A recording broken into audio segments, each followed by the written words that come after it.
The Iron Dome was marketed as the definitive answer to short-range rocket threats, a technological shield capable of neutralizing incoming artillery with surgical precision. Yet, the system hits an operational breakpoint the moment a saturation attack begins. When salvos exceed the capacity of its 20 Tamir missiles per launcher, the math of interception collapses. This is not a failure of engineering, but a fundamental limitation of point defense against high-volume, low-cost threats. The system relies on a rapid response architecture designed to engage multiple targets simultaneously within a range of 4 to 7 kilometers. Each unit functions as a tactical filter, scanning for mortar shells and drones to protect high-value assets. However, the reliance on expensive interceptors to counter inexpensive rockets creates a fiscal and logistical drain that adversaries exploit. If the incoming volume outpaces the reload cycle or the physical inventory, the shield becomes porous. This reality forces a shift in military doctrine. Defense is no longer about total immunity, but about managing the threshold of acceptable damage.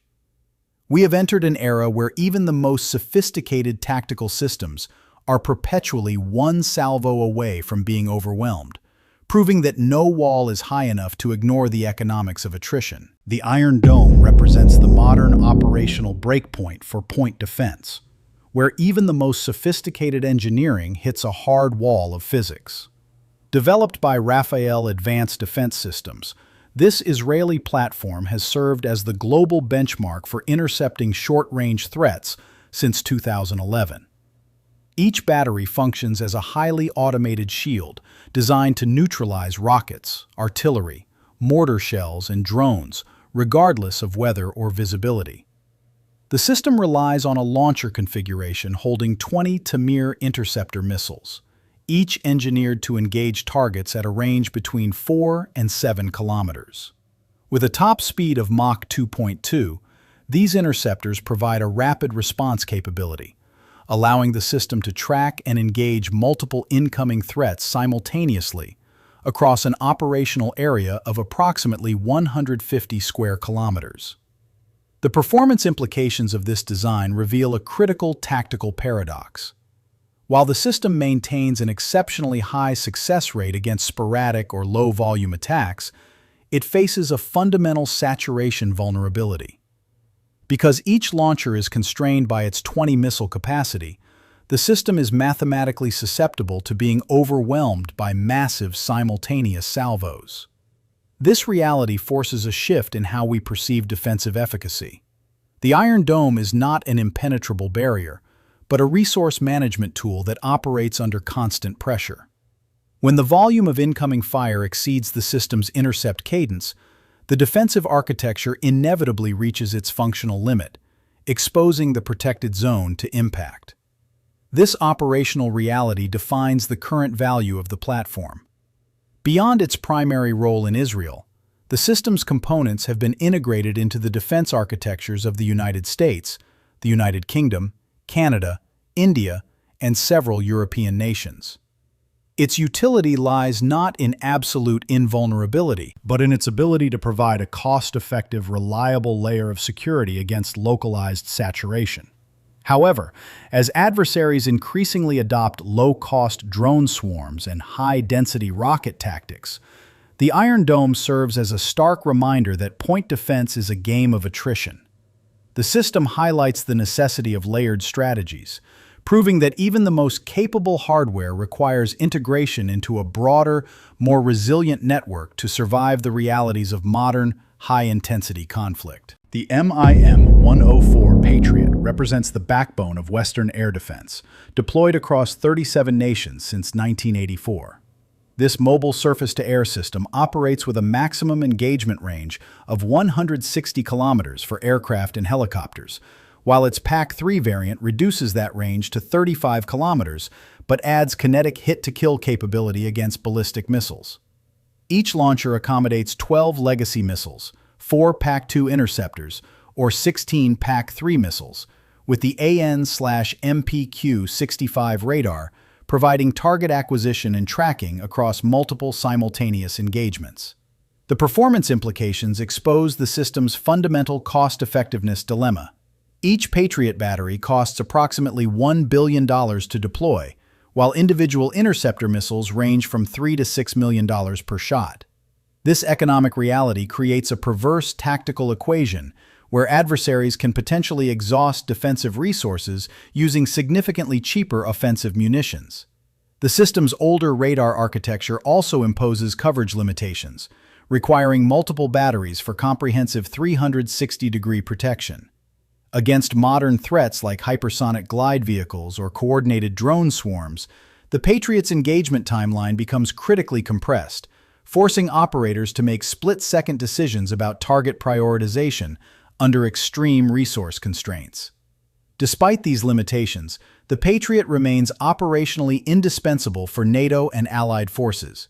Its proven track record in conflicts from the Gulf War through current Eastern European deployments demonstrates reliable performance against conventional aircraft and theater ballistic missiles.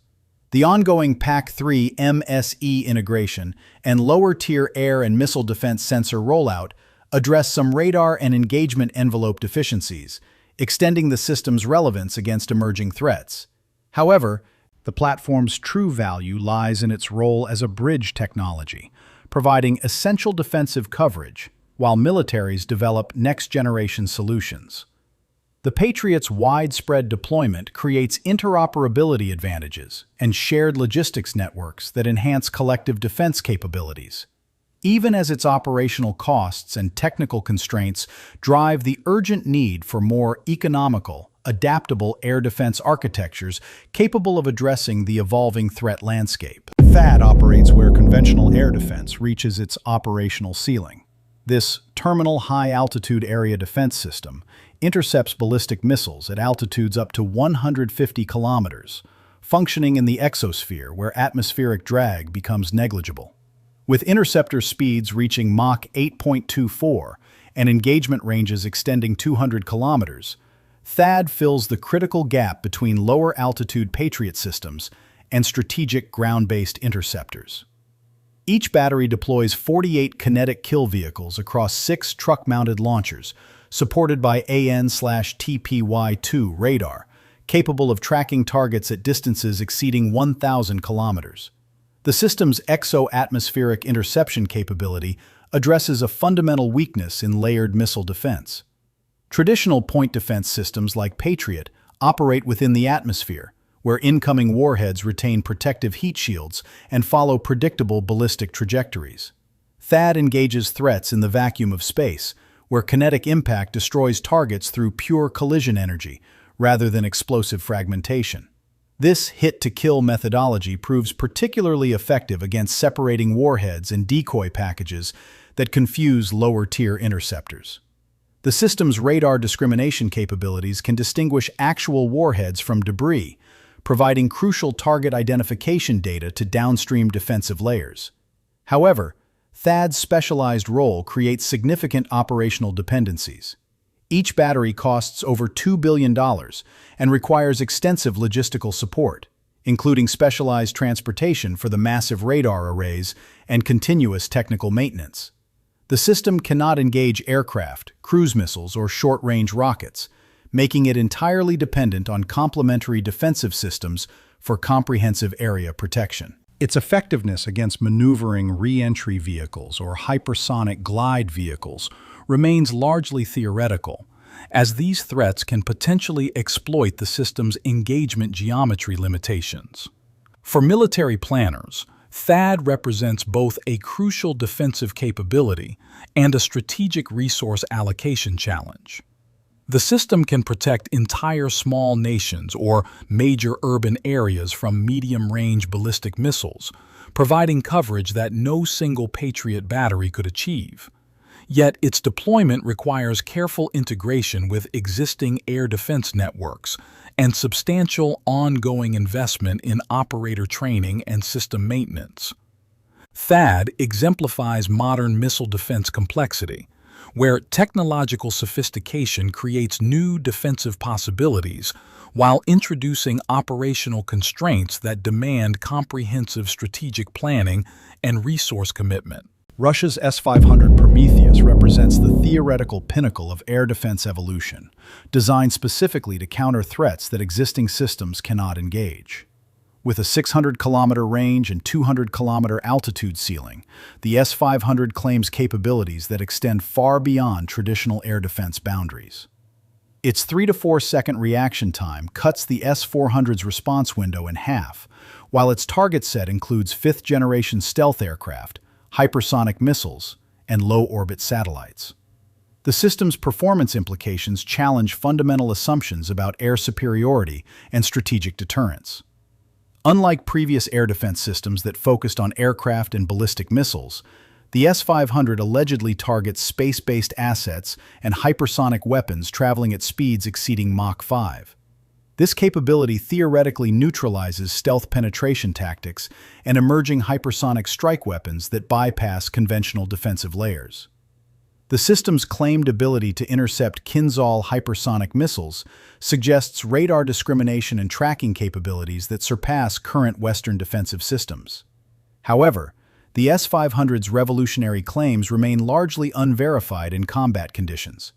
Serial production began only in 2021, with Russia ordering just 10 systems, indicating either production constraints or developmental uncertainties. The system's complexity requires integration with existing S-400 networks and specialized operator training that takes years to develop. Each S-500 battery represents a massive resource investment that few nations can afford, while its effectiveness against actual fifth-generation aircraft or operational hypersonic weapons remains theoretical. For military strategists, the S-500 exemplifies the relentless pace of defensive innovation driven by emerging offensive threats. If its capabilities prove operational, the system could fundamentally alter air campaign planning and force Western militaries to develop new penetration tactics. The S-500's satellite engagement capability particularly threatens space-based intelligence and communication assets that modern militaries depend upon. Yet the system's limited production numbers and unproven combat performance highlight the gap between claimed revolutionary capabilities and battlefield reality. The S-500 demonstrates how advanced air defense systems push technological boundaries while creating new operational dependencies and strategic uncertainties that reshape military planning assumptions. The F-35 Lightning II represents the ultimate expression of fifth-generation air power, designed to penetrate the very defense systems we've examined.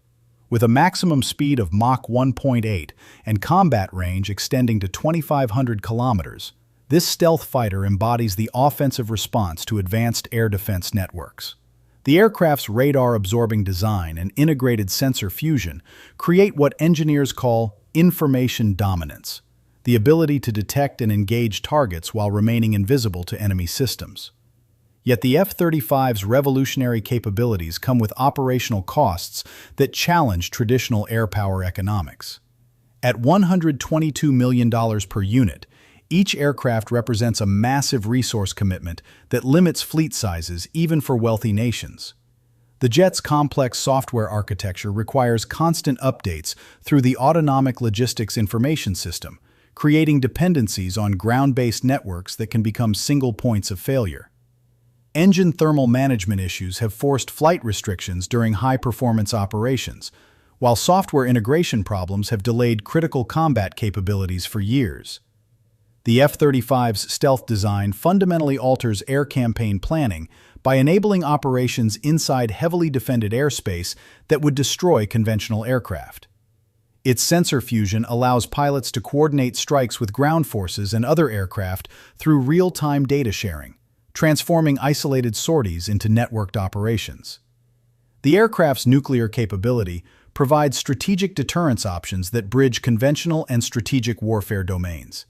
However, the F-35's maintenance requirements demand specialized facilities and trained technicians that many allied nations struggle to establish, creating operational bottlenecks that limit sortie rates during sustained campaigns. For military planners, the F-35 exemplifies the modern dilemma of technological superiority versus operational sustainability. While the aircraft can theoretically penetrate S-400 and S-500 defensive networks, its complex systems require extensive logistical support that may not survive in contested environments. The jet's effectiveness depends on maintaining software updates, spare parts supply chains, and specialized maintenance capabilities that become vulnerable targets themselves.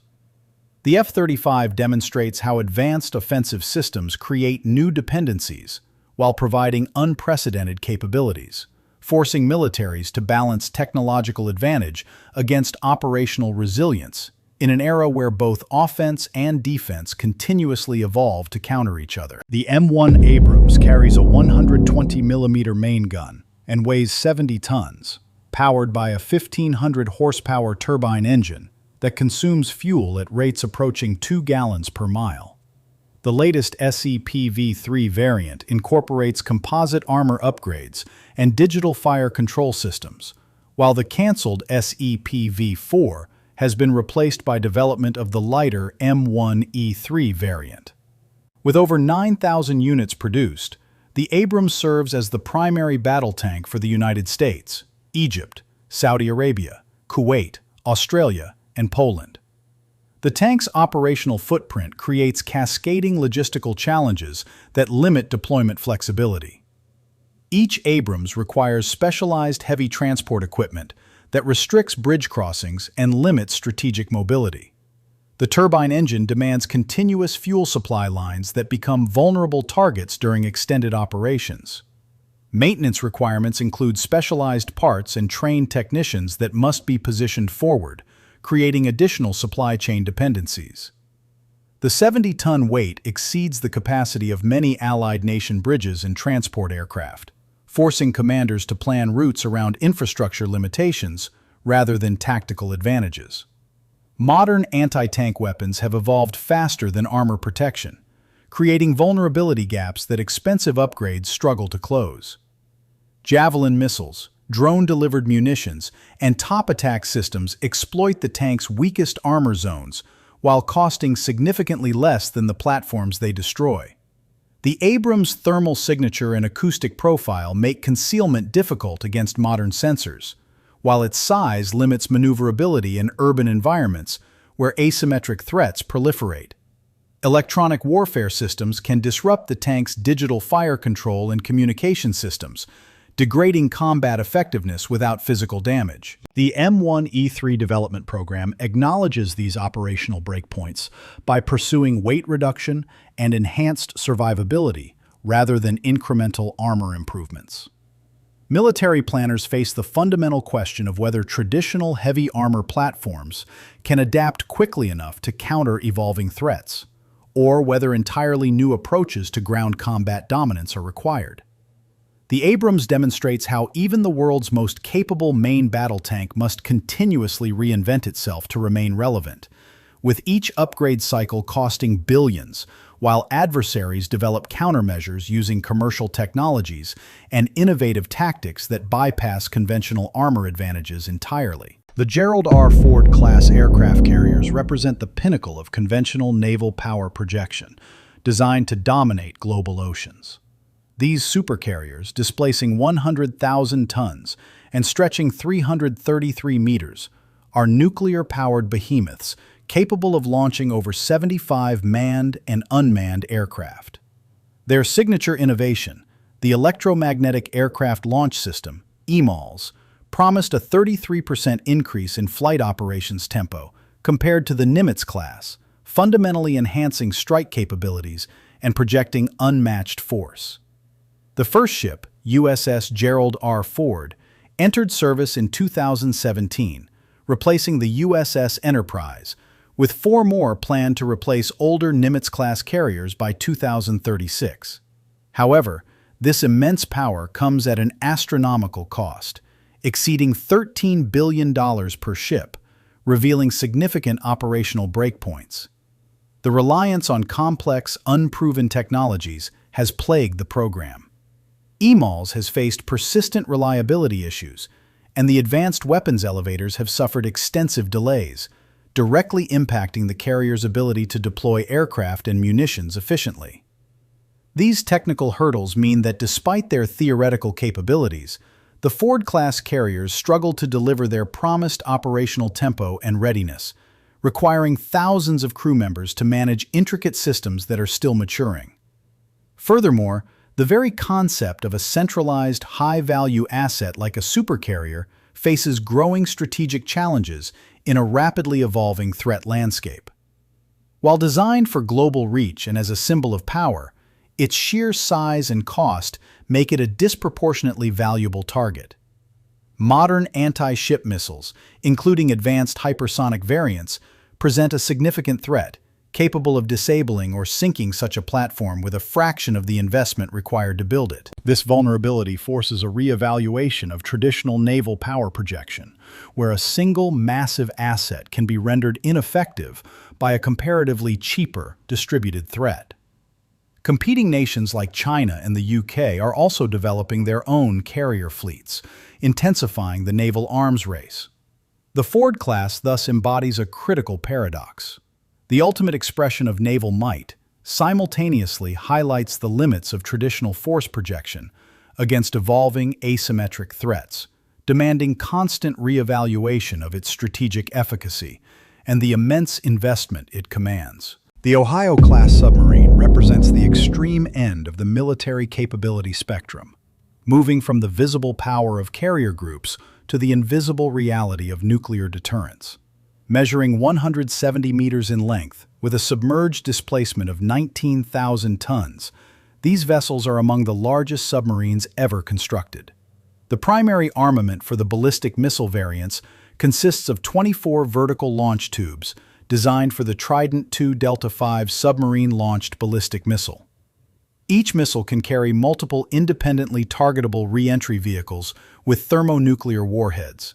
While 18 of these ships were built, the first 4, the Ohio, Michigan, Florida, and Georgia, were converted into guided missile submarines. These modified versions replaced the ballistic missiles with 22 launchers capable of firing 154 Tomahawk cruise missiles, providing a massive conventional strike capability from a stealthy platform. Performance for the Ohio class is defined by endurance and acoustic stealth rather than raw speed. Powered by a nuclear reactor, these submarines can remain submerged for months at a time, limited only by the food supply for the 155 officers and crew. Operating at depths exceeding 300 meters, they utilize advanced quieting technologies to remain undetectable by enemy sonar. This stealth is the core of their performance. A submarine that cannot be found cannot be targeted in a preemptive strike. However, the aging fleet now faces significant maintenance requirements as it approaches the end of its service life. The reactors require complex mid-life overhauls, and the structural integrity of hulls built in the early 1980s is a growing concern. This has necessitated the development of the Columbia-class replacement program to maintain the reliability of the sea-based leg of the nuclear triad. In practice, the Ohio class serves as the ultimate insurance policy for global strategic stability. Unlike the aircraft carrier, which projects power through presence, the Ohio class projects power through absence. Its value lies in the assured retaliation doctrine, the certainty that even if a nation's land-based assets are destroyed, these silent sentinels remain hidden, ready to deliver a devastating counterstrike. This unseen mechanism prevents large-scale conflict by making the cost of aggression unthinkable. As the arms race shifts toward hypersonic missiles and advanced sensors, the Ohio class remains the final operational breakpoint, the point where offensive strategy must reckon with an invisible, unstoppable response. The initial premise of the Iron Dome's vulnerability to saturation attacks reveals a universal truth across modern defense. Every system, from tactical air defense to strategic nuclear deterrence, faces its own operational breakpoint, where conventional efficacy falters. This relentless cycle of innovation means that what works today will be challenged tomorrow, demanding continuous adaptation and immense investment. Military strategy is not about finding a permanent solution, but perpetually redefining the limits of engagement. The dynamic interplay between offense and defense drives an unending technological arms race, ensuring no single advantage lasts indefinitely and forcing constant reevaluation of capabilities.